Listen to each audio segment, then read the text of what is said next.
What goes on inside a heat pump? Which components are used to generate heating water up to 65 degrees from the ambient air? And why does it work even when it's below freezing outside? This video explains the refrigerant circuit using an air-to-water heat pump. The refrigerant circuit of a heat pump is complex and consists of various parts including sensors and control electronics that ensure the heat pump's smooth and efficient operation. To understand how the refrigerant circuit works, though, it's enough to consider the four main components: the two heat exchangers, evaporator and condenser, the compressor, and the expansion valve. Connecting these components creates a simple refrigerant circuit, where the refrigerant circulates. We start the refrigerant circuit on the low-pressure side at the evaporator inlet. The refrigerant is liquid and cold when it gets there, and has little stored energy. The fan channels the high-energy outside air through the heat exchanger. The air releases energy to the colder refrigerant. The refrigerant has a special property. It evaporates at a very low temperature. The exact temperature depends on the pressure. The lower the pressure, the colder the evaporation temperature. In order for the refrigerant to absorb energy, the evaporation temperature must be adapted to the ambient temperature. This is done by regulating the pressure. The evaporation temperature must be set in such a way that it's lower than the ambient temperature. In the evaporator, the refrigerant changes its state of aggregation from liquid to gaseous. This change enables it to absorb large amounts of energy from the environment, even when it's minus 25 degrees Celsius outside. In a pure evaporation process, only the energy content of the refrigerant increases, not the temperature. This means the refrigerant has become gaseous in the evaporator while absorbing lots of free environmental energy. However, the temperature of the refrigerant is not sufficient for heating. The energy must first be pumped to a higher temperature level. And that's what the compressor does. It compresses the refrigerant.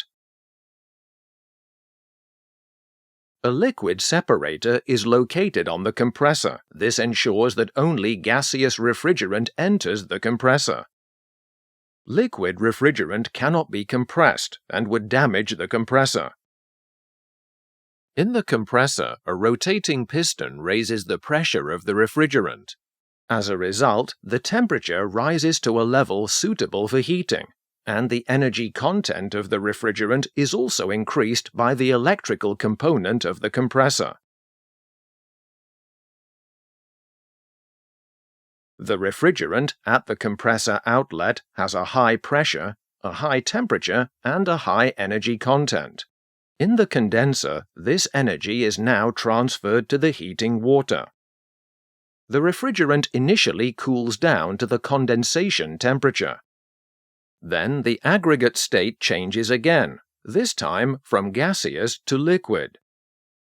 In this process, the free energy from the environment, together with the electrical drive energy of the compressor, is released as heating energy to the building.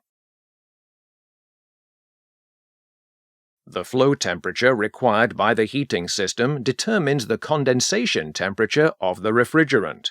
This is regulated via the pressure. The higher the required flow temperature, the higher the pressure generated by the compressor in the refrigerant circuit must be.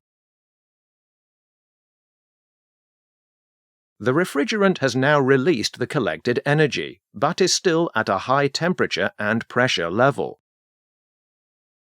In order to be able to absorb energy from the environment again, the pressure and temperature level must be lowered. This takes place in the expansion valve.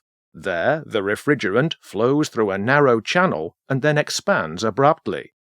This causes the pressure and thus the temperature to drop again.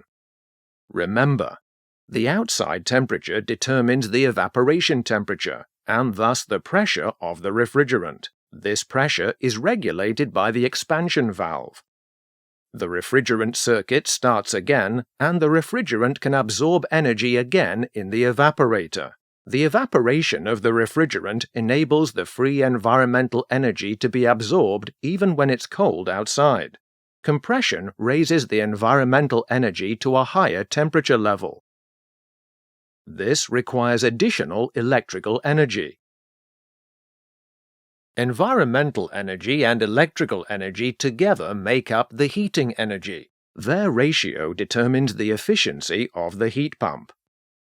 The lower the flow temperature required by the system, the less electrical energy the compressor uses to achieve the required pressure and temperature level.